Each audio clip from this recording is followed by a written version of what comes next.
No? Meron tayong nalaman, November pa pala, itong warrant of arrest ni Senator Ronald Bato de la Rosa. Oo. Oo. Nung November pa pala. Panoodin natin to mga minamahal. Panoodin natin. Ex-Supreme Court Justice O'Case manhunt kay Bato. Si Attorney Christina Conti, ICC Assistant to Counsel at SecGen ng NUPL-NCR. Attorney Conti, magandang gabi. Tony Enrique. Magandang gabi o hapon ba? Gabi na. Gabi na, Gabi na. attorney. Gabi na. Why? Are you in a different time zone? Ay, hindi naman po. Nakatakip yung ano. Because the blackout curtains... Pala. The blackout curtains are already drawn. Sorry, hindi mo narinig yung aking kakan-drama, pero saka na lang pag may replay na lang. Anyways, so may nilabas na desisyon ng Korte Suprema denying the petition for TRO ni Senador Bato de la Rosa. Meron pa ba siyang other remedies, do you think, that would prevent him from being served an arrest warrant? Sa totoo, ultimo wala.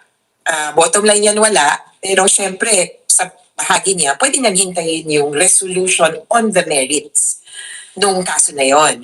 Yung TRO lang, mabigat na yon dahil ibig sabihin, wala kang, siguro pinaliwanag kanina ni Dean Mel, na wala kang, kumbaga, importanteng karapatan na nalalabag sa ngayon, kaya hindi makikialam ang korte kaagad-agad.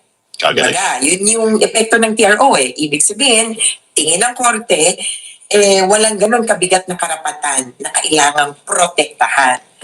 Pwede niyang hintayin yung resolusyon nun kasi nung mismong kaso, kasi ibig sabihin, ang tanong na sa korte, ang unang tanong sa TRO, may karapatan ba na mabigat na kailangang pigilan ngayon ang pag-violate?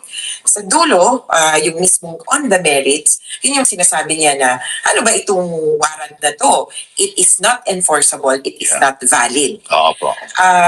He can wait for that, pero palagay ko, wala siyang aasahang wala siyang asahan. Okay. At mali ang ginawa nila dahil dapat sa ICC sila dumulog. Okay. Totoo. Ngayon, dahil Yung warrant mo, International Criminal Court, tas hingi ka ng tulong sa Supreme Court, ano yun?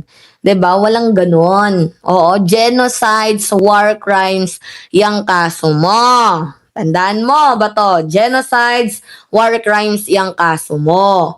Hindi yan simpleng murder lang. Malakihang pagpatayan. Kagaya ng kaso ni former President Duterte. Kaya dapat panindigan mo yung make my day mo. 'Di ba? sinasabi lagi po ng mga abogado na pumapanig po kay Senator Bato de la Rosa, again, the argument often repeated, walang local court warrant. Kailangan merong local court na magsilbi or maglabas ng warrant. What is to prevent people or, I don't know, interested parties from actually asking a court to issue a local warrant for Senator Bato? Mahirap ba? Ang pinakasikat na legal party voting na. Yan yung inaano nila eh. Dapat kailangan daw may local court. Mayroon na ngang Interpol, 'di ba? Mayroon na tayong Interpol, mga minamahal. From ICC to Interpol and Interpol to the Philippine authorities. Ganun 'yon. Oo. Katulad ng nangyari kay former President Duterte, i-enforce lang ng Philippine Police Law Enforcement yung warrant of arrest ng Interpol, 'di ba? Una, walang pangailangan. So, kung isang tabi natin yon na, sige, fine, punta tayo sa local court. Ang problema, ang susundin na proseso, yung mukhang walang proseso sa wrong statute para doon. Okay. Kung sabihin na natin parang extradition, ito yung last year na nakagulo sa atin kasi parang, baka ganito ba? Pupunta ka sa korte, dadalhin mo yung warrant, dadalhin mo yung batas, at sasabihin mo sa local court, tingnan mo nga kung tama yung batas, pabor ba or sakto ba, compatible ba sa batas ng Pilipinas? Tapos kung sakto naman, pwede ka bang mag-issue ng warrant of arrest?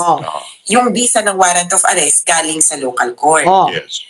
Baka mahirapan yung local court kasi pagtingin niya, anong problema natin doon sa batas ng ICC? tinanggap natin yan precisely. Aha. Hindi po ito katulad And meron tayong yung inimbestigahan lang ng ICC is from the timeline that we are a member of the International Criminal Court, which is year of 2019 lower. 'Di ba? Kailan ba tayo sumama sa Rome Statute? 2011 or 2012? 'Di ba? So basically, yun yung iniimbestigahan panahon ng 2012 up to 2019. Pero yung panahon ng 2020, 'di ba? Wala na. Labas na tayo doon. Labas na yung ICC doon. Pero yung panahon na tayo yung miyembro, yun po yung may jurisdiction. At yun lamang po yung iniimbestigahan. ng batas ng US na kumbaga alien sa atin. Yun talaga ang alien or foreign. Batas ng the Netherlands. Aha. So yan ang kailangan. Una, patunayan. Or for example, batas ng Japan. Naka-Japanese pa yan. Kukuha ka pa ng translator, papatunayan mo po ito yung itsura ng batas. Bago mo matanong, yung batas ba na to compatible sa batas ng Pilipinas? Yung sa ICC, yung Rome Statute, tinanggap natin, number one, hindi tayo simpleng non-member state. Tayo ay former member state. Former. Dati, yakap natin yan, nag-nominate pa tayo ng judge. Si Miriam Defensor Santiago dapat ang judge natin dyan. Siya yung nagsulong sa Senado at 5 o 5 to 7 senators currently sitting Yeah. signed the ratification or concurred in the approval of the Rome Statute as accepting it as our law. The very senador noon, ang ating mismong presidente, si Bongbong Marcos, pinirmahan niya rin yun. Kaya tanggap natin yan. So, sasabihin ng local court, what's wrong with it?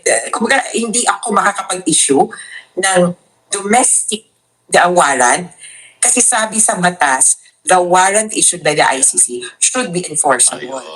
At ito. So sabi nila, hindi naman tayo member state, so bakit natin kikilalanin yan? Ipapaalala ko po na kahit hindi member state, tumutulong sa ICC. Number one, US. Oo. Yung US, minsan siya ang humuhuli or sa kanya nagsusurrender yung mga akusado ng ICC. Ang gawa niya, parang yung ginawa ng Pilipinas kay Duterte.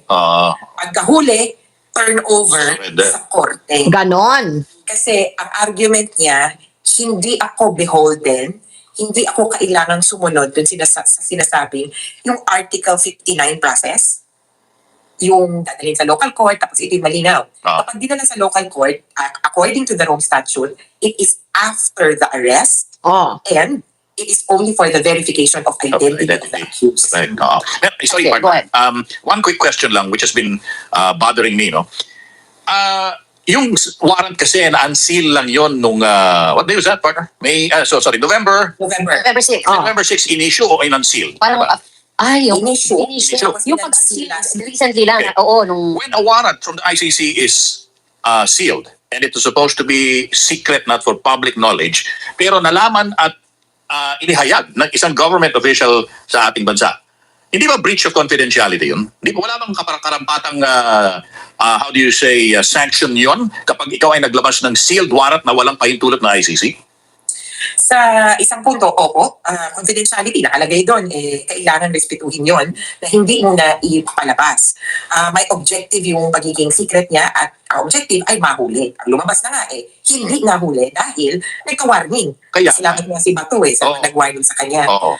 Ang problema lang, So, pwedeng kasuhan din dito si Ombudsman Boying Rimulya. Gets ninyo? Kasi, winarningan niya pa si Bato. 'Di ba? Kaya may panahon si Bato na makapagtago. so, ang mananagot yung member state. Sa pamamagitan ng Assembly of State Parties, siguro parang papagalitan o kaya i-admonish, i-reprimand. Pero yung konsekwensya sa individual, parang hinahanap ko pa, hindi naman sa naghahanap, pero kasi yung breach of confidentiality, nag-a-apply po mas dun sa mga abogado kasi korte ito. Okay. Kabilang na po ako. Okay. Kaya pag ako ang nag-breach, pwede po ako masanction sa Code of Conduct ng lawyers. Whether you are directly participating in the case, you are the lawyer of one of the parties, or an ICC Sayang, no? Kung abogado itong si Boying Remulla. Abogado ba si Boying? Pwede pala siyang kasuhan kung abogado siya. Kasi na-breach niya yung ethics or yung code. Ang problema kasi, si Boying yung nag-announce, nagpasalamat pa si Bato, and then ganun na yung nangyari. Nakapagtago si Bato. Pero to make the long story short, nakapasok ulit sa Senado, nakalabas ulit. Magaling yung Sarsuela. Accredited lawyer. Okay, so hindi pwede si ombudsman ng ano doon. Society. Oh, okay. Partner. Hindi doon sa Code of Conduct ng lawyers. Okay, partner. Attorney, if sabi po ninyo, no, Okay. Gets ninyo, mga minamahal. Nung November pa, lumabas ang warrant of arrest ni Senator Ronald Bato de la Rosa. November pa. So basically, mga minamahal, November pa, kaya nagtago din itong si Bato. Kasi na-warningan na siya. So dapat lahat ng mga nandyan, managot. 'Di ba mga minamahal? Oh, ngayon, pag-usapan naman